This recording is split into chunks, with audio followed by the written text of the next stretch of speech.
Good morning. I'm Colonel Joe Gasper, Director of the Michigan State Police. The violent attack on our nation's capital on January 6 was appalling and unacceptable.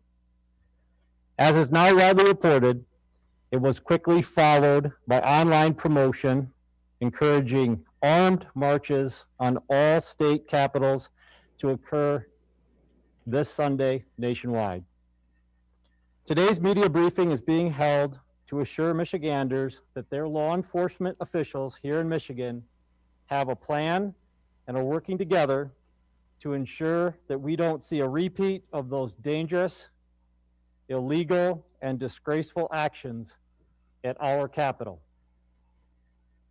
Joining me today are Special Agent in Charge Tim Waters of the FBI in Detroit, Chief Daryl Green of the Lansing Police Department, Assistant Fire Chief Michael Tobin of the Lansing Fire Department, Major General Paul Rogers from the Michigan National Guard, and Sheriff Scott Rigglesworth of the Ingham County Sheriff's Office. In a moment, some of these gentlemen will have the opportunity to speak about their agency's role in this effort. The constitutional right to speak freely and petition the government is one of the most basic rights that we have as Americans.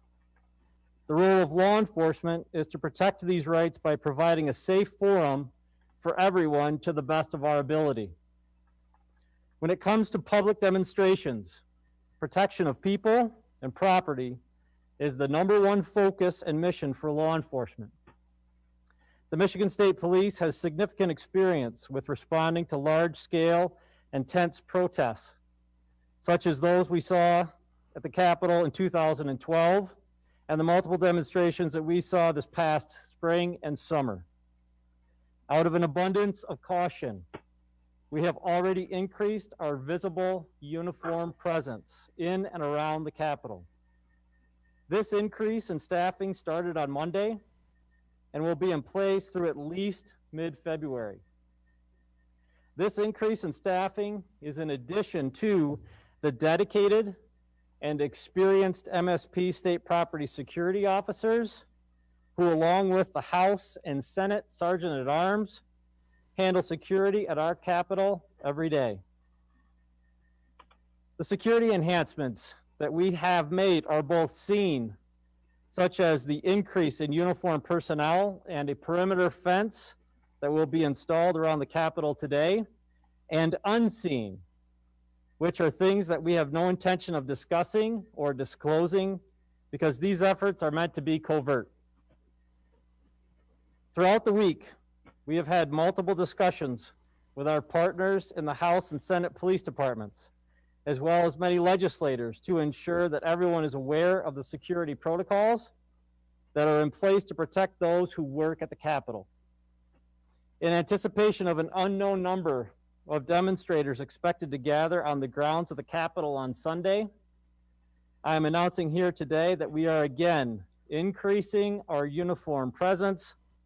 This will be achieved by mobilizing troopers from across the state who are complemented by uniformed personnel from the Lansing Police Department, the Ingham County Sheriff's Office, and the Michigan National Guard in order to ensure that the greater downtown area is protected from any potential harm. Details about the number of officers or their specific security missions will not be shared, so as not to provide an advantage to those who wish to cause disruption to the government and our democracy. For those who want to assist law enforcement, we ask that you be on the lookout for suspicious and unusual activity and report this information to law enforcement immediately. I assure you that we take our responsibility for safeguarding the Capitol very seriously. Together with our law enforcement partners, we are prepared for the worst, but we will remain hopeful that those who choose to demonstrate at our Capitol do so peacefully, without violence or destruction of property. At this time, I'd like to turn the podium over to Special Agent in Charge Tim Waters.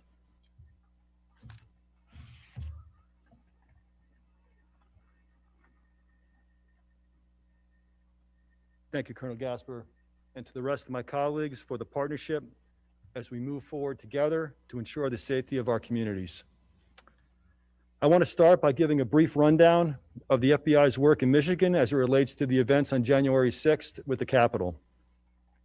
To date, the FBI has opened numerous investigations in the state of Michigan related to individuals who were involved in criminal activity at the Capitol. We expect the number of investigations to grow as tips continue to be reviewed and new information is reported. The FBI is using all tools at our disposal to identify those who took part in the violence at the Capitol. Our intent is to work with the U.S. Attorney's Office to hold those who participated in criminal activity accountable for their actions. To that end, I encourage anyone who has information, witnessed, or even participated in the violence at the Capitol to please contact the FBI at 1-800-CALL-FBI. Beginning today and through the inauguration, the FBI will be at a heightened posture to be able to address and share threat information in real time with our local, state, and federal partners. Our focus is on identifying violent agitators and extremists who use the guise of First Amendment protected activity to incite violence and wreak havoc, as we saw at the Capitol. We will continue to work with our law enforcement partners to identify, investigate, and to disrupt these individuals in line with the FBI's mission. That is to protect the American people and uphold the Constitution of the United States. To that end, we need the public's help, both to protect our state and the rights of peaceful protesters. I urge anyone with information about potential violent or suspected criminal activity in relation to the upcoming protests to please contact the FBI, again, at 1-800-CALL-FBI. Colonel, thank you to all law enforcement, the National Guard, and our public safety personnel who work tirelessly every day to keep us safe. Thank you.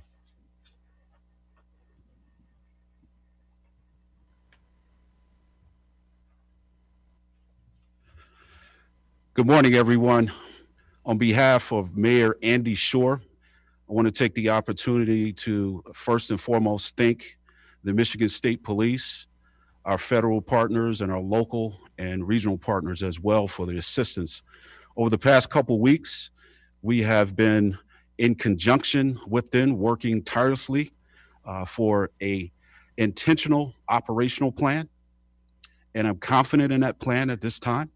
And as the Colonel said, we will do our best to protect and ensure the safety of the city of Lansing and the state capitol. As we move forward, note that many of our community have expressed concerns, particularly of those in downtown area, our businesses, our religious institutions. I've had some deep and concerning conversations with many of them this past week, and I'm assuring them that we are properly prepared. And I'll say this for those who intend to come to the Capitol, the Lansing Police Department practices constitutional policing. We believe firmly in your expression of your First Amendment rights and your Second Amendment rights. We just ask that you do it safely and that you respect our city and respect our state capitol.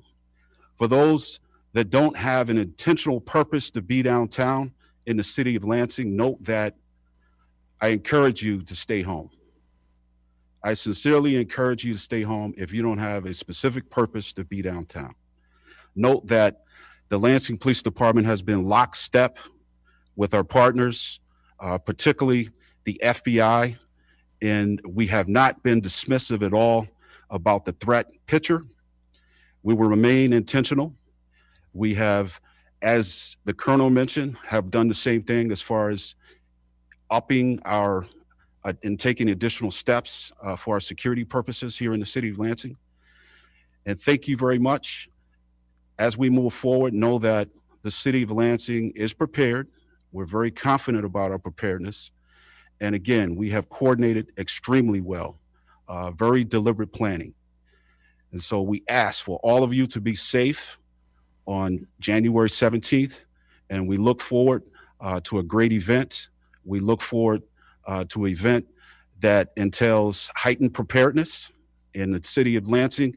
I would probably classify it as unprecedented preparedness. We are ready at this time. So thank you very much, and I'll turn it back over.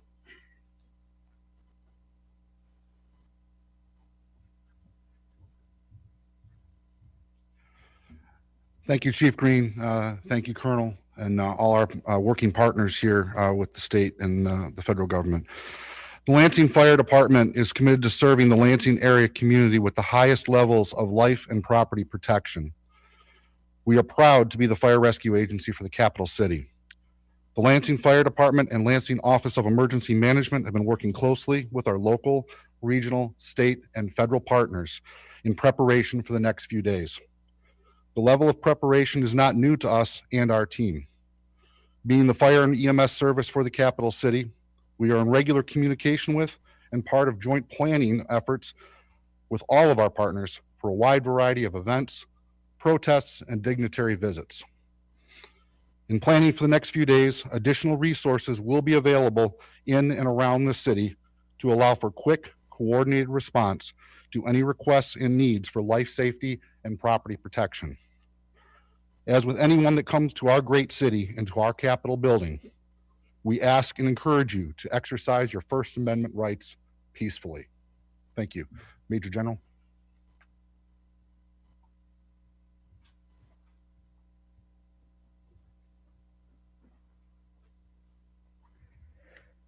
Well, good morning, everybody. My name is Major General Paul Rogers. I'm the Adjutant General for the Michigan Army and Air National Guard. On behalf of the 11,000 members of our organization, I'd just like to thank our partners for the great collaboration in preparing for this weekend's event. Governor Whitmer, based on requests of support from our local partners, has activated elements of the Michigan Army and Air National Guard to state active duty to help protect people, facilities, and key infrastructure. Currently, we are completing detailed planning with our partners in preparation for this weekend and to ensure our collaboration, our partnership is well coordinated. I'm going to refrain from specifically identifying the units that are participating, and I will refrain from identifying the numbers of personnel participating. But I assure you that our response is significant and in direct relation to the requests of our partners. Now, I've received numerous requests for information from the media, and I'd like to address some of those questions today. The first request has been, how does this detract from our COVID response to the state's response to the pandemic? And I want to assure the public today that we have sufficient resources to support all of the missions and support this mission this weekend. The personnel we will be pulling on active duty to support the response this weekend will have no impact on our COVID response, our testing, and the vaccination response across Michigan.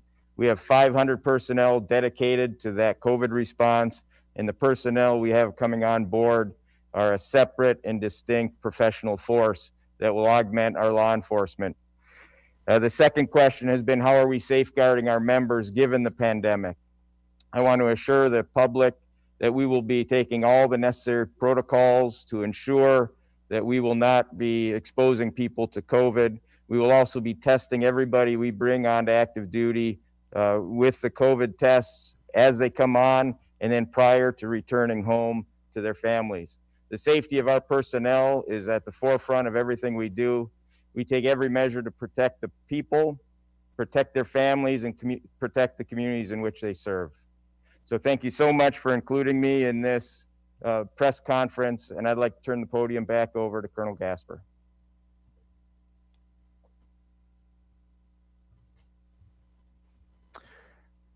Thank you to each of you for those comments and also for your partnership and your support. At this time, I'm going to take a few questions from our virtual media attendees to clarify anything that we have covered that might be unclear. Please keep in mind that this is an active law enforcement operation, and there are many things that we may not know at this time. or that we wish not to disclose in order to protect the integrity of our operational plan. Colonel, the first question is going to be from Craig Mauger with the Detroit News. Hey, thank you all for taking my question this morning. I am curious, next week, the House and Senate have session day scheduled for Tuesday, Wednesday, and Thursday. And I'm wondering, from your all's perspective, the intelligence that you've seen, would you encourage lawmakers to meet in Lansing next week or not? Thanks for taking my question. Yeah, thank you for the question. I personally have met with the leadership of both the House and the Senate multiple times this week. Those conversations will continue yet today. And based on the information that we have and the ability to perform our work as efficiently as possible, the modification of session and next week has been a topic of discussion. And I'm optimistic that the decision to make modifications will in fact be the case. Colonel, the next question will come from Rachel Just with WWMT. Yeah, hello. Can you tell me about any specific threats that you've heard about ahead of Joe Biden's inauguration here?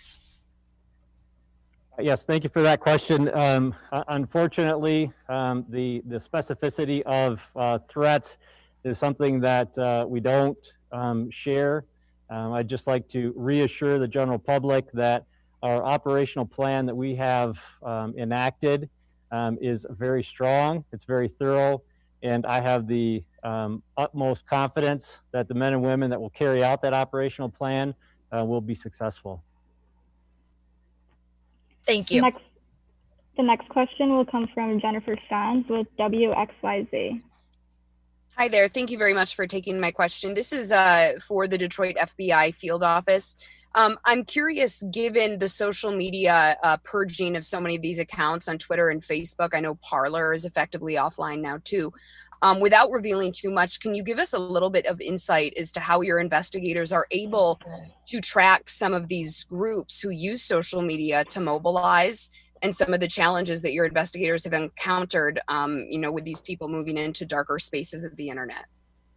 Yeah, I appreciate that question. Thank you. I mean, certainly I can't go into any, tactics, techniques, or procedures that we use in terms of our law enforcement investigations. But what I can tell you is there's been a lot of chatter out on social media. A lot of that's being reported through folks in the public who provide us tips on a daily basis, which we greatly need to do our job. So I thank you, and I encourage that to continue.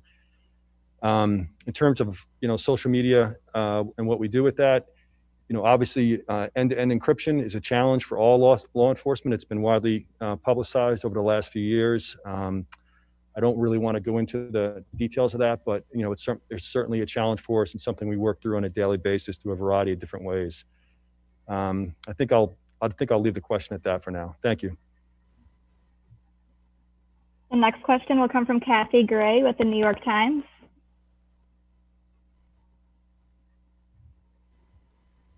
Good morning. I'm wondering, you're talking about the protest on Sunday, but I'm also wondering about if there's going to be a significant presence on Monday, Tuesday, and Wednesday as well.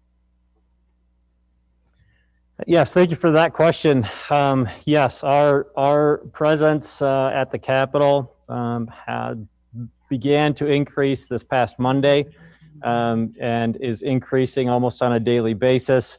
The number of people that will be present over the course of the next 7 to 8 days particularly, and then from a state police perspective all the way through at least through mid-February will be significantly more than we've seen in the past. It's important that we are providing that safety and security not only for visitors to the Capitol, but also for those who work in the Capitol to make sure that they feel safe.